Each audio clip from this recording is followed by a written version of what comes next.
जब धूल लगती है, धूल उड़ती है, तो आप अपना चेहरा ढक लेते हैं।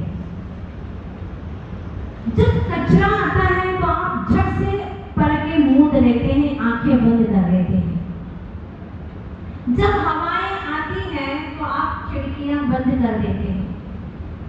जब चोर घुसने की संभावना होती है तो आप सारे द्वार दरवाजे बंद कर देते हैं। बिल्कुल सच बात है ना? पर आज एक प्रश्न है कि अंदर आत्मा में विषय कषाय रूपी विकार आने लगे तो क्या किया जाए? कैसे सुरक्षा करें कषायों के अंदर आने से रोकने के लिए, विकारों का प्रवेश न हो, उसके लिए आखिर हम क्या पोशाक करें, क्या बंद करें जिससे कि विकार ना आए? प्रश्न बड़ा महत्वपूर्ण है। सुन रहे हैं आप लोग? बहुत थके थके से लग रहे हैं। थके तो होंगे ही ना, अनंत काल से भटक जो रहे हैं संसार में। थकान तो है, लेकिन मानते नहीं है कि हम थके हुए हैं। शरीर के काम करके तो जरूर मानते हैं कि हम थक गए, इतना काम किया, लेकिन अनंत संसार में भटकते भटकते मानते नहीं है कि हम थक चुके हैं। अभी उसी भटकन में मजा आ रहा है। वही विकारों की तेज आंधियां चल रही हैं, धूल लग रही है, और हमने सारे द्वार खोल दिए हैं, मन से, वचन से और काया से। तीनों द्वार खोल दिए हैं। कर्मों का आगमन हो रहा है, काय वांग मनः कर्म योगः स आश्रवः। कर्मों का आश्रम हो रहा है, कर्मों का आगमन हो रहा है। हर समय हर पल मन से भी विचार चल रहे, कभी कभार अच्छे विचार, बाकी अधिकांश दुर्विचार चलते रहते हैं। कभी कभार आत्महित के बारे में सोचते हैं, अन्यथा अधिकांश समय लोगों के बारे में ही सोचते रहते हैं। वचनों से कभी कभार प्रभु की स्तुति करते हैं, प्रभु की पूजन करते हैं, प्रभु का कीर्तन करते हैं, प्रभु की महिमा गाते हैं। बाकी अधिकांश समय आपका वचनों से व्यर्थ प्रलाप करते हुए ही बीतता है। काया से अधिकांश समय दुष्प्रवृत्ति करते हुए ही आपका समय जाता है। शरीर की क्रियाएं करने में ही समय जाता है। बहुत कम समय ऐसा होगा कि आपने शरीर से भगवान की पूजा की हो, किसी का उपकार किया हो, गुरुजनों की सेवा की हो, बड़े बुजुर्गों की सेवा की हो। बहुत कम ऐसा समय होगा। मतलब ये है कि मन वचन काय की शुभ प्रवृत्ति आपने जीवन में कितने समय तक की है, जरा सोचना, विचार करना। बहुत कम समय तुम्हारी जिंदगी का ऐसा आया है जहां तुमने मन वचन काय की शुभ प्रवृत्ति की हो। अब कैसे करें हम शुभ प्रवृत्ति? चलिए आज बहुत सुंदर कहानी की ओर ले चलती हूँ मैं आपको। कहानी बहुत सुंदर है, बहुत प्यारी है, और आप लोगों की भी कहानी है। कहानी यूं है कि एक महामुनीश्वर बियाबान जंगल में बड़े वृक्ष के नीचे झरनों के पास एकाकी विराजमान है। आंखें मूंदी हुई हैं और अपने आप में लीन है, क्योंकि बाहर के नहीं भीतर के दृश्य को देख रहे हैं, बाहर की आत्माओं को नहीं भीतर के परमात्मा को निरख रहे हैं। इसके लिए आंखें खोलने की कोई जरूरत नहीं है। आंखें खोलने की जरूरत होती है दुनिया को देखने के लिए, लेकिन स्वयं को देखने के लिए आंखें खोलने की कतई जरूरत नहीं है। महामुनीश्वर विराजमान है अपने आप में कि अचानक क्या होता है देखिएगा। एक महिला आगे आगे चल रही है, एक महिला आगे आगे चल रही है और उसी बियाबान जंगल की ओर प्रवेश कर रही है। पीछे एक और सुंदर सी नव यौवना वधू है, वो भी चल रही है। पीछे एक उसका पुत्र है, वो भी चल रहा है। साथ में कुछ सिपाही हैं, क्योंकि वह राजघराने के हैं, तो सिपाही तो होंगे ही होंगे। दिव्य आभूषणों से यदि सुसज्जित वह राजमाता और वह सम्राट की वधू, वह भी जा रही है। पता नहीं कहाँ, मुझे भी नहीं मालूम, लेकिन आपको पता चलेगा कि वो क्यों जा रहे हैं, किधर जा रहे हैं। कहानी के माध्यम से समझने की चेष्टा करेंगे। हुआ ये कि जब वह जा रहे थे तो अचानक क्या हुआ, आवाज आई झरनों की, तो लगा यहाँ पर शीतल जल के झरने हैं, चिड़िया कलरव कर रही है, लगता है यहाँ पर कोई न कोई है, और उधर की तरफ उनके कदम बढ़ जाते हैं।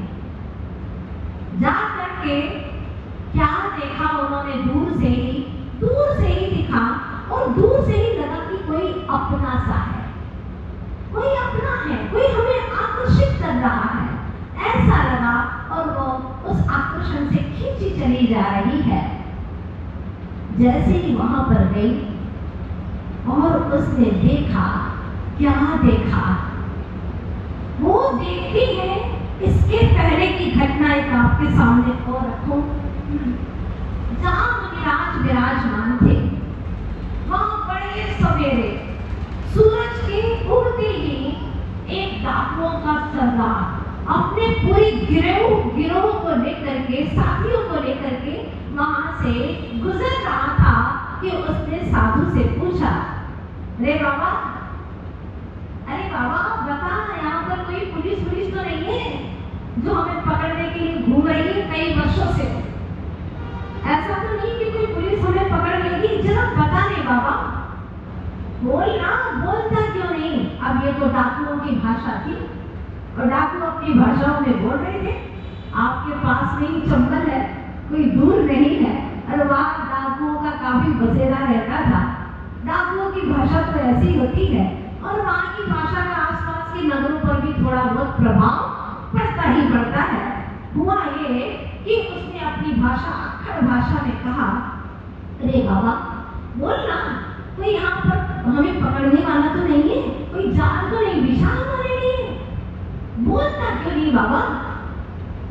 अब सच में किसी से मुलाकात करने के लिए तो बैठे नहीं थे, वो तो आत्मा की मुलाकात के लिए बैठे थे, नयन बंद थे, और भीतर ही भीतर उपयोग अपने आप में लीन था। किसी से वार्तालाप करने का मन ही नहीं, क्योंकि अपने परमात्मा से बात कर रहे हैं। एक बात आपसे पूछो, जब आप किसी प्रधानमंत्री से, देश के प्रधानमंत्री से बात करते रहते हैं, उस वक्त आपका चपरासी, आपका नौकर आ जाए, या कि आपका प्यारा बेटा भी आ जाए छोटा सा, और वह आपसे बात करे, पापा पापा, आप क्या उससे बात करेंगे? नहीं, आप कहेंगे हटाओ, उसको इशारे से कहेंगे हटाओ। मुश्किल से 5 मिनट का समय मिला है हमें प्रधानमंत्री से बात करने के लिए, अभी कहाँ ये बीच में आ गया, चपरासी को बोल दो हट जाए यहाँ से, अभी हमें उससे बात करने की कोई जरूरत नहीं है, कहाँ बीच में आ गया। आपको विकल्प होता है, एक देश का प्रधानमंत्री जिससे आपको 5 मिनट बात करना है, उसको बात करने के लिए आप बीच में किसी से बात नहीं करते, वो कीमती लगता है आपको। तो सोचो, जो 3 लोग के नाथों के नाथ से मिलने के लिए बैठे हैं, क्या वो और किसी से मुलाकात करेंगे? नहीं। आप मंदिर में आते हैं, कैसे मुलाकात करते हैं? जैसे भगवान को हाथ जोड़ा ही था कि पप्पू बज गया जेब से मोबाइल, हाँ उसको निकाल दिया, हाँ हेलो हेलो हेलो, ऐसे नहीं। मैं कई बार देखती हूँ लोगों को, ये क्या कर रहे हैं भगवान को, हाँ हेलो हेलो बात करते रहते हैं, और यहाँ पर एक्शन भी ऐसे कर रहे हैं। भगवान को एक हाथ जुड़ा हुआ है, कहाँ जोड़ा है, कहाँ जा रहा है उनका विचार, कहाँ जा रहा है उनका उपयोग? भगवान के पास में भी दुनिया से मुलाकात करते हो तो तुमने भगवान से मिलने का, भगवान के पास में आने का विचार ही कहाँ किया? कहाँ है संकल्प तुम्हारा? कम से कम इतना दृढ़ संकल्प करो कि जब तक भगवान से आप मिलेंगे, भगवान के चरणों में रहेंगे, तब तक मोबाइल से किसी से नहीं मिलेंगे। वैसे तो जरूरत ही नहीं है मोबाइल आपको मंदिर में लाने की, क्या जरूरत है? किससे मिलना है? अरे 3 लोग के नाथों के नाथ से मिलने आ रहे, इंद्र, नरेंद्र और धर्मेंद्र। ऊर्ध्वलोक का इंद्र, मध्य लोक का नरेंद्र और अधोलोक का धर्मेंद्र। इन तीनों के नाथों के नाथ प्रभु तीर्थंकर भगवान, उनसे मिलने के लिए आए हो, तो अब तुम्हें दुनिया के लोगों से मिलने की क्या जरूरत है? मोबाइल लाना ही नहीं चाहिए और कथनचित लाना पड़ता है, मजबूरी है, तो आप इसके लिए स्विच ऑफ करके रखो ताकि किसी से बात ना करें, कुछ नहीं, जब तक भगवान से मिलेंगे एक एकाग्र मना होकर के उपयोग को तल्लीन करके प्रभु से मिले। लेकिन प्रभु से तो मिल ही नहीं पाते हैं और बीच में पता नहीं कितने लोगों से मिल जाते हैं और लोगों से सलाह देते हैं, भैया ये ऐसा करो, ये वैसा करो। ये लोग मंदिर आए कि नहीं आए, चलो आज तो पहला दिन था, हाँ कल से लोगों को लेकर के आना, पता नहीं, और घर में सब ठीक ठाक चल रहा है, मंदिर में बैठे घर की बातें कर रहे हैं, दुकान कैसी ठीक ठाक चल रही है कि नहीं, और काय का बिजनेस करना है, दुनिया भर की बातें आप मंदिर जिन्हें आकर के कर लेते हैं, तो क्या भगवान से मिल पाओगे? उपयोग में तो सारा कूड़ा कचरा भरा हुआ है और 3 लोग के नाम से मिलने की बात करते हैं, नहीं मिल पाएंगे। जरूरत है अपने उपयोग को शांत करने की, एकाग्र चित्त करने की, और जब आपका मन शांत होता है, कुछ दिखावा नहीं, क्या दिखाना, किसको दिखाना? 3 लोग के नाम तो देख रहे हैं तुझे, हर पल देख रहे हैं, हर पल जान रहे हैं, अब औरों को क्या दिखाना वो तो देखते हैं ही। जिन्होंने खुद को नहीं देखा वो तुझे क्या देखेंगे? एक दुनिया के लोग खुद को ही नहीं जानते, तुझे क्या जानेंगे? इसलिए दुनिया की फिक्र छोड़, निरोगनाथ के चरणों में आया है तो बिल्कुल मन को शांत करके, एकाग्र करके प्रभु के चरणों में बैठ। सो मुनिराज तो बिल्कुल एकाग्र मना होकर के प्रभु के चरणों में लीन थे, अपने उपयोग को तल्लीन किए हुए थे। डाकू ने बहुत बार पूछा लेकिन मुनिराज कुछ नहीं बोले, तो आखिरकार डाकू के सरदार ने अनाप शनाप गालियां दे दी, खूब गालियां दी। बहरा है, सुनता नहीं है, दिखता भी नहीं है, और जितनी शब्दकोश में गालियां हो सकती थी सारी गालियां दे डाली, लेकिन मुनिराज को कोई फर्क नहीं पड़ा। क्यों? न निंदा से प्रयोजन, न प्रशंसा से प्रयोजन। आप लोग छेड़खाना में पढ़ते हैं ना, हरि मित्र महल मसान कंचन, कांच निंदन थुति करन, अर्घ्याव तारन, असि प्रहारन में सदा समता धरन। धन्य है प्रभु, चाहे कोई तुम्हारे लिए तलवार मारे या कोई अर्घ्यावतारण, कोई अर्घ्य चढ़ाए, आपको कोई फर्क नहीं पड़ता। चाहे कोई निंदा करे, चाहे कोई प्रशंसा करे, कोई फर्क नहीं पड़ता। चाहे कोई अली हो, दुश्मन हो, चाहे कोई मित्र हो, चाहे महल हो, चाहे श्मशान हो, आपको कोई फर्क नहीं पड़ता। सोचो तुम किसके अनुयायी हो? तुम ऐसे प्रभु के अनुयायी हो जिनके जीवन में चाहे शत्रु हो या मित्र हो, सब समान है। तो तुम्हारी जिंदगी में भी तो शत्रु नहीं होने चाहिए, कम से कम साधर्म से तो मित्रता होना ही चाहिए, वात्सल्य भाव का झरना रहना चाहिए। यहीं से शुरुआत करें, तभी वह जिनेंद्र का भक्त हो सकता है, अन्यथा जिनेंद्र भक्त कहलाने का भी अधिकारी नहीं हो सकता। जिनेंद्र का भक्त है और जिनेंद्र की वाणी श्रवण करने का भाव ही नहीं आता। कितने लोग बैठे हैं यहाँ पर बताओ? पास में मुराद है, पास में ही अभी कितनी सारी कॉलोनीज हैं। कल हम आए थे जिस कॉलोनी से, और आसपास के बहुत सारे भरे पड़े हैं जैन समाज के, काफी लोग हैं, काफी तादाद में संख्या है यहाँ पर। इसके बावजूद भी भगवान की वाणी श्रवण करने का भाव कितने लोगों को आया? ये पुण्यशाली जीवों को।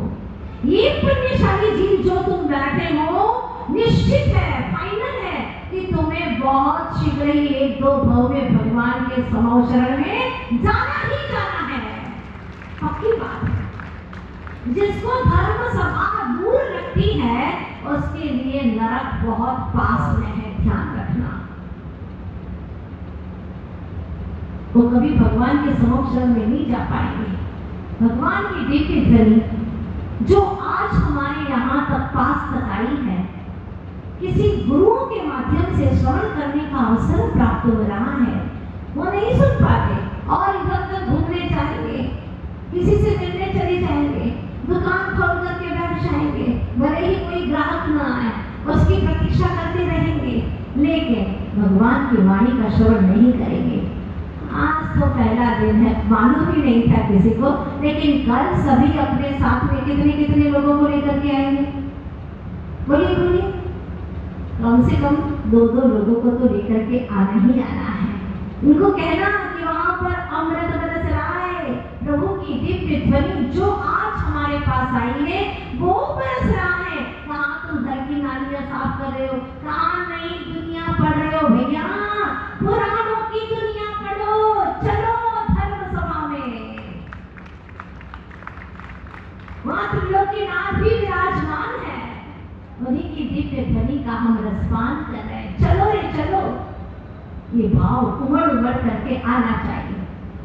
सहेली जो क्लब में जाती है तो साथ में लेके जाती है, घूमने जाती है तो साथ में लेकर के जाती है, यहाँ जाओ ना जाओ, वहां जाओ ना जाओ, लेकिन धर्म सभा में जरूर अपनी सहेली को लेकर के आओ, मना करके लेकर के आओ, इसमें तुमको पुण्य का फल मिलेगा, उस जीव का भी उद्धार होगा, कल्याण होगा। तो भावना भाव सही रास्ते पर चलना है। बात चल रही है वो मुनिराज की जो अपने आप में लीन है, तल्लीन है, जिन्हें कोई फर्क नहीं पड़ता, अनाप शनाप गाली दे दी, लेकिन गाली भी तो एक शब्द था, प्रशंसा भी एक शब्द था, लेकिन इससे कोई फर्क नहीं पड़ा, दोनों में समान है, समता समारे। वाह, समता को संभाल रहे हैं हर समय। तुम किसको संभालते हो बोलो? माता जी हम तो चेन को संभालते रहते हैं, सोने की पहनी है, डायमंड का, हाँ डायमंड का पेंडिल लगा हुआ है, बहुत कीमती है, संभालना ही पड़ता है, चेन को संभालते। सच बोलो, फिर भी तुम्हें चेन मिल रही है क्या? बोलो, चेन संभालते हुए तो चेन नहीं है, पक्की बात है। उस वक्त तो आप बेचैन हैं, तभी तो कोई देख तो नहीं रहा है, धीरे धीरे खुजाते और पेंडल जो अंदर रह गया था उसको बाहर निकाल करके रख देते हैं, शांति लगती है। अब बाहर आ गया, कुछ सहेलियां देखेंगी, पूछेंगी, वो डायमंड का पेंडल कब लेके आई, कितने का है, कहाँ से लेके आई, किसने खरीदा? वाह, लोग पूछेंगे, तब मैं कहूंगी मेरे स्वामी जैसे तो किसी के स्वामी नहीं है। हाँ, और कहती है भवो भवो में ऐसे ही स्वामी हमें मिले। अरे मुख से ये बोलती कि जिन्होंने हमें रत्नत्रय का कोहिनूर में उससे भी बड़ा नूर दिया है, ऐसे त्रिलोकीनाथ मेरे स्वामी है। ओ भव भव में मिले तो हो भव भव स्वामी मेरे, मैं सदा सेवक। लेकिन तुमने चेन के पीछे अपना चेन बर्बाद कर दिया। हाँ, कितना गुणगान किया, उस चेन से महिमा किसकी आ रही है? पति देव की महिमा आ रही है, धन दौलत की महिमा आ रही है, और जो भी देखेगा वो विषय से विकृत होगा, विकारी बनेगा। और प्रभु के भक्ति करते समय अगर किसी को दिखाई दोगे तो सामने वाला, देखने वाला भी प्रभु का भक्त बन जाएगा, वो निर्विकारी बन जाएगा। इसीलिए वस्तु ऐसी रखो जिससे कि चैन आए। चेन पहन करके भी चैन नहीं मिला, क्योंकि बेचैन है, दिखाने के लिए बेचैन है, पर जिनके पास में चेन ही नहीं, क्योंकि चेन पहनाने के लिए भाव ही नहीं, मोह नहीं, राग नहीं, द्वेष नहीं, जो अपने आप में लीन है।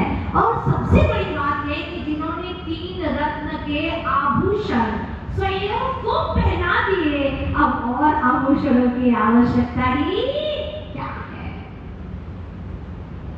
जरा सोचिएगा, वो 3 रत्न के आभूषण तुम्हारी चेतन आत्मा पर कब आए, कब वो तुम्हें आभूषित करें, तुम्हें दिव्य सुशोभित करें, तीन रत्न के आभूषण तुम्हारे जीवन में कब आए और तुम भी नयन मूंद करके अपने परमात्मा में लीन हो जाओ। बाहर में क्या हो रहा है उसकी खबर ही तुम्हें न रहे, ऐसे तुम्हारे जीवन की दशा हो जाए। वो शुभ घड़ी कब आएगी, कब आएगी? गुजराती में कहते हैं अपूर्व अवसर एवो क्यारे आवशे, क्यारे थईशो मायांतर निर्ग्रंथ जो। हे प्रभु, अपूर्व अवसर ऐसा कब आएगा कि मैं निर्ग्रंथ हो जाऊंगा, बाह्य और अभ्यंतर परिक्रम को छोड़ करके मैं निर्ग्रंथ दशा को धारण करूंगा। मेरे भीतर में अनंत गुण प्रकट होते मुझे दिखेंगे। प्रभु, वो क्षण कब आएगा? धन तो अनंतो बार प्रकट किया तुमने, बाहरी धन अनंतो बार संचय किया, लेकिन एक बार, सिर्फ एक बार अनंत गुणों को प्रकट करना है। प्रभु, यही भावना है। आओ तो सही प्रभु के चरणों में। मैंने तो आज ही जब प्रभु के सामने समाहित की तो मेरा मन, मेरी आत्मा भी भोर हो गई। मुझे लगा तीन लोक की सबसे बड़ी शक्ति मेरे सम्मुख विराजित है। भव्य जीवो, प्रातः काल बिल्कुल 7 बजे से यहाँ पर आइएगा, भगवान की भक्ति करिएगा। 500 वर्ष प्राचीन प्रतिमा यहाँ पर विराजमान है। अद्भुत प्रतिमा है, अद्भुत दिव्य छवि है उनकी। एक एक को निहारिएगा, तुम्हारे जीवन के सारे संकट न मिट जाए तो कहिएगा आप, सारे संकट मिट जाएंगे, सारे विघ्न नष्ट हो जाएंगे, बशर्ते कि हम जैसा आपसे कह रहे हैं आप भगवान की भक्ति करते जाइएगा। और शाम को ठीक 6:45 बजे से यहाँ पर 6:45 बजे से गुरु भक्ति होगी, फिर भक्तामर की दिव्य अर्चना होगी। सभी लोग आइएगा बड़ी भक्ति के साथ में, आनंद के साथ में, वाद्य और गाजे के साथ में। आप लोगों को अच्छा लगता है ना, साज बाज चलते रहे और भगवान की भक्ति करें। इस तरह से आज भक्तामर की दिव्य अर्चना होने वाली है। रिद्धि मंत्रों के माध्यम से कम एक दीप भी जलाने का पुण्य आप लोग अर्जित कर सके तो आपके जन्म जन्म के पातक दूर हो जाएंगे। ठीक 7:15 बजे आइएगा, दोपहर में ठीक 3:30 बजे यहाँ पर स्वाध्याय होता है। आज इस कहानी को मैं यहीं पर स्टेंड करके जा रही हूँ, कराइएगा। क्या होता है अगली कड़ी में? अभी तो डाकुओं के सरदार ने बहुत गालियां दी हैं और वो गाली देकर के चला गया है। इसके बाद में जो काफिला आया है वह है एक नारी, एक महिला जो राजमाता है, दूसरी उन्हीं की पुत्र वधू है, तीसरा उसका बेटा है, पुत्र वधू का बेटा है यानी उसका पोता है, और कुछ सिपाही हैं। वो दूर से देखते हैं तो उन्हें लगता है ये कोई मेरा अपना है, और माँ को लगता है ये तो मेरा बेटा सा लगता है। उसकी काया, उसका सुडौल शरीर बिल्कुल हाँ ऐसा ही था, ऐसा ही उसका चेहरा था, और जैसे ही वह देखती है उसे लगता है मेरा बेटा है, बेटा है, अरे मेरा बेटा है, जिसको मैं वर्षों से गली गली में, नगर में, गांव में, जंगल में, वन में ढूंढती फिर रही थी। मेरा बेटा 10 वर्ष के बाद में आज मुझे मेरा बेटा दिख गया, और वह अपने बेटे के करीब पहुंच गई है। आज नहीं, हम कल मिलाने वाले हैं शुभ योग में। अपने साथी को लेकर के आइएगा, एक बहुत सुंदर घटना घटित होने वाली है। आप लोग आइएगा, वो घटना शायद आपके जिंदगी में भी घट जाए। भावना करती हूँ कि आपको उनके माध्यम से कुछ विशेष मिलेगा, हर कहानी के माध्यम से मिलेगा, हर दिन मिलेगा। बस आप लोग अपने हृदय के कपाट खोल करके आइएगा और भगवान की दिव्य ध्वनि का रस उसमें पहुंचाते जाइएगा। दिन भर दिन आपका जीवन बदलता जाए। आप बहुत ही पुण्यशाली हैं जो घर के सारे काम काज छोड़ करके आज निष्काम होने के लिए प्रभु की शरण में यहाँ पर आए हैं। पुण्यशाली आत्माएं हैं, अपना पुण्य बढ़ाइए। मैं विश्वास दिलाती हूँ आपको 4 महीने अगर आपने जिनवाणी रस का अमृत पान किया, पवित्र भावों के साथ में ऐसे ही आकर के आज आप लोग आए हैं, यकीनन बहुत ही पुण्य भाव से भर करके आए हैं। कल अपने साथियों को भी लेकर के आइएगा ताकि वह भी पुण्य का रस भर सके, अपनी कलुषित आत्मा में और निर्मल कर सके अपनी चेतना को। इन्हीं शुभकामनाओं के साथ में उसी बियाबान जंगल में रहिएगा 24 घंटे मुनिराज के पास में और उनकी पवित्र ऊर्जा को ग्रहण कीजिएगा, दर्शन कीजिएगा, उनकी दिव्य छवि का रसपान कीजिएगा। देखते हैं कल कितनी विशुद्धि आप लोग भर करके आते हैं और गुरुदेव के चरणों में चलते हैं। उसी जंगल में मुनिराज विराजमान है, उनके श्री चरणों में चलते हैं। मेरा कोई न सहारा बिन तेरे